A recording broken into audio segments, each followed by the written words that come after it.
So it's my great pleasure to welcome to the Western Cape and to Cape Town Mr. Peter Tabichi. He's the Global Education Global Teacher Prize winner for 2019, which is awarded by the Vaki Foundation once a year annually. And it's a great honor to host Peter for a few days. He's a wonderful person. He's a teacher from Kenya, and he's the first African prize winner to receive the Global Teacher Prize. Amazing, Peter. Amazing accolade. Congratulations. Thank you. And welcome to Cape Town, welcome to the Western Cape, and welcome to the Western Cape Education Department. Thanks so much. So tell me, it must have been quite a roller coaster since you were announced in Dubai as the Global Teacher Prize winner. Tell me, what was your first experience? I was there when that prize was announced. I can say that I was caught up by surprise. To me, it was really like a great surprise.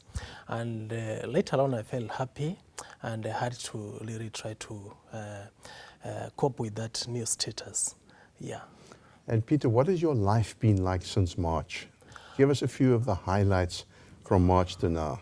Yeah, I can say that there's so much transformation. But I can say that people are really inspired, like my students.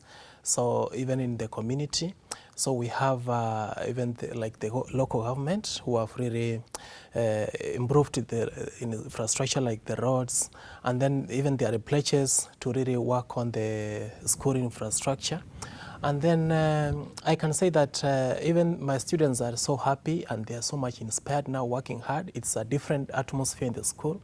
Even the teachers are also inspired that even a teacher can also be recognized, and not just even locally, even globally. So it's quite been a great moment for me, and even friends and even in the streets, people are able to recognize me.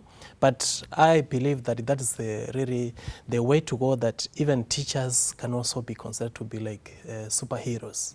Well, I will tell you, in South Africa, and certainly in the Western Cape, because I'm involved with the Vaki Foundation, and I'm involved a little bit with the selection of the Global Teacher Prize winner. You're well known now in the Western Cape. Yes. And the Western Cape has really drawn inspiration from the fact that you've been successful and that you're representing not only Kenya, but in fact the whole African continent in quality teaching for young kids, particularly in rural and poor environments. What has this meant for your country and for the community in which you teach? So I can say that winning the Global Teacher Prize does not really recognize me, but it recognizes this continent, as young people who have really great potential. And it shows that they can really do a lot. They have that potential to transform the world. It also puts the teachers on the spotlight, that what they are doing is great work. You know, without the teachers, then we will not be able to have children who will really be able to succeed. So through teachers, we'll be able to have good education, quality education, and then at the end of it, that is really going to change the world. It's going to transform the world, because at the moment, like even look at the African continent, it is facing so many challenges.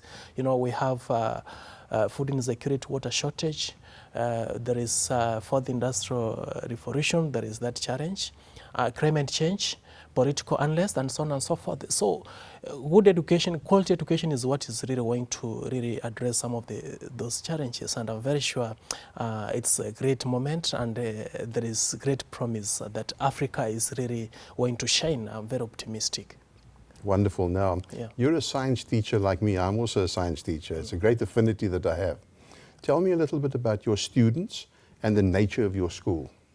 I can say that majority of my students come from very poor backgrounds, like 95%. So even higher than that. And they go through all sorts of challenges. Like we have so high rate of poverty, and then they have to walk through roads that are impassable, like in the rain season, and then accessing even the health facilities at times is a challenge. So I can say that they really go through a number of challenges, and even we also have other issues like drug abuse, and then the girls dropping out of school, and even not just girls, even the other students dropping. It's very common. Even in the recent past, we used to have the suicide cases and early marriages. So those are the challenges, but despite those challenges, including even the violence, I see potential in these people. You know, there is some promise that they have shown that they can shine out there. I see that they really have the ability to do great things. I see curiosity. I see that they are intelligent. They are very creative. So despite all of that, the other side of the coin, I see that they really have grit, and that's where now we teachers come in and they really be able to assist them to really be able to realize their dreams. Peter, we say in our place where our kids have similar problems as yours, in our rural communities are very poor, Yeah. In our township communities there's gangsterism, there's violence, there's drug abuse. Our kids don't have hope. And so part of what we're trying to do is to create a whole new systemic strategy that we call Transform to Perform to give kids hope. Yeah. And to help change the mindsets of our teachers so that we are able to, in fact, think differently. Yeah. I've always said, just because a child is poor doesn't mean the child is stupid. Yeah. They've got the potential, they've got the innate creativity, they've got the thirst for knowledge. And one of the things that I've seen is you've, in fact, embraced that and you've lifted that out in your community, a rural community in Kenya. And I think that is the accolade. That is the reason why you were recognized for this wonderful award as well. Yeah, thank you. If you were to say to our teachers in the Western Cape, teaching under difficult circumstances, what would the message be to them to inspire them to even do better than they're doing? I can say that many teachers have passion in teaching, and they do a lot. Of course, at the same time, they go through a number of challenges. So I can say that despite that, it's just really good to be to have that passion, continue with that teaching with passion and dedication and commitment, and be aware that what they are really doing is kind of a deep responsibility, because they are going to change so many lives. Because without teachers, we'll not be able to have children that will be able to do great things, will be able to shine. So, you know, for every successive student, there is a great teacher behind. Absolutely. So I'm very sure if they are aware of that, they'll be able to really touch so many lives.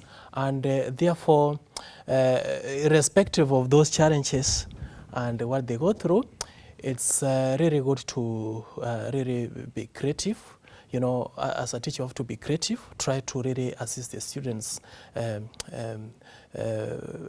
maybe depending on how the circumstances the students are going through. You know, it's not all the students who have the same challenges. So it all needs creativity. And then the other thing that we teachers also need to be aware of is they need to work as a team. Cooperate with the other teachers, the school administration, and also taking initiative to really bring transformation, not really wait for that time, I don't know how many years, for you to be like the debut head teacher or to be the head teacher. Just do whatever responsibility you are given, do it to the best of your ability with passion, and I'm very sure that's the best way of really transforming the society. And then, of course, that calls for some sort of humility and being resilient. You know, you have to be very selfless. And then, of course, we teachers have to embrace technology, effective use of technology, because that's the best way to go. You know, the moment you embrace technology, you'll be able to see great things happening. And then be ready to learn all the time. Be aware that each day is an opportunity to really improve yourself, so that you'll be able to, each time you see you are improving on your mindset and you are really becoming a very someone who can really transform the lives of the students and the children. I'm smiling because you're speaking our language. Oh, okay. I believe teachers touch the future. Yeah. And that which you are doing exemplifies that exactly. You're touching the future of kids who sometimes don't have hope. Yeah. And that is the inspiration that I think our teachers need as well. Yeah. You were talking about mindsets, about attitudes. Yeah. Tell me a little bit about the use of technology or edtech. We call it an e-learning strategy in Kenya. Many people think Africa, can't have benefits from the fourth industrial revolution. Yeah. What is your view about the reality of teachers employing technology to enhance learning and teaching? Okay, in my opinion, I think embracing technology is the way to go, because we have some issues like teacher shortage. But if you look at the resources, at times it might not work. So we have to, as teachers, we have to be creative. And one way is really by embracing technology. It's going to really solve most of those challenges. So, and then technology will make learning interesting. And I've seen it with my students. Whenever I try to use technology in my teaching, I see that learners, really, the students are so kind of active, and everything, the lesson is so kind of lively. So that is really the way to go. And at the same time, it calls for that change of mindset. At times, there are those who are like technophobic. They're not aware of the benefits of using that. So it's something that we need to embrace. And I've done it, and I've seen so much benefits. And so many students have done so well. And each time, I also encourage them to also get into really technology. In our school, we don't have those facilities. Like we only have one desktop computer, and then so accessing technology at times is a challenge. But we just strain to use the viewer available resources. Even at times, I have to use my own mobile phone to access some of the content and then upload to my laptop.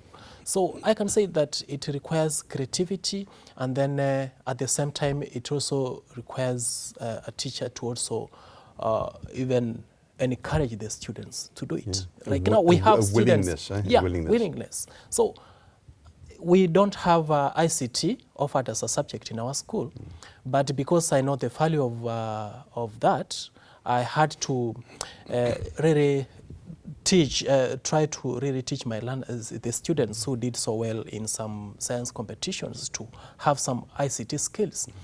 And they were able to get that they were able to get everything within a very short time. In fact, it took them like 6 months. They did the packages, and then later on, I introduced them to symbol programming. There was Arduino programming. So right now they are able to program in Arduino, and they have everything. So that means that they are so happy whenever you introduce them to ICT technology, all of that, they really like it. And it's the best way to really make them really learn and kind of enjoy that learning within a very short time. I find your comments fascinating. I've always found that learners have a great affinity with technology. Yeah. They've also got an innate curiosity, and sometimes education kills that. Yeah. And technology has got the ability to do so because you're able to bring the world into their classroom through technology. Yeah. Do you think that your learners in Kenya are going to be global citizens? And do you think that's a message for all of African education? Yes, it's our role as teachers, role of even everyone, even including the parents, to really focus on the values, ensuring that the students have learned about the values. If they can't learn about the values, about respect, caring, sharing, and empathy, all of that, or being honest, integrity, accountability. If they can't learn that when they are growing, when they are in school, they can't learn them when they are out of school, when they are working. It will be too late. So there is a need to really focus on that, and I'm very sure when we make learning more like learner-centered, practical, use technology, it will be able to assist, facilitate the learning of those values. Because like myself at times, I like engaging them in activities like group work, group discussions. And then I find that even if they are just doing their work, they are able to come together. And when I see young people coming together, I'm so happy because it brings kind of that sense of unity. And through that, they are able to really develop that aspect of collaboration, the teamwork.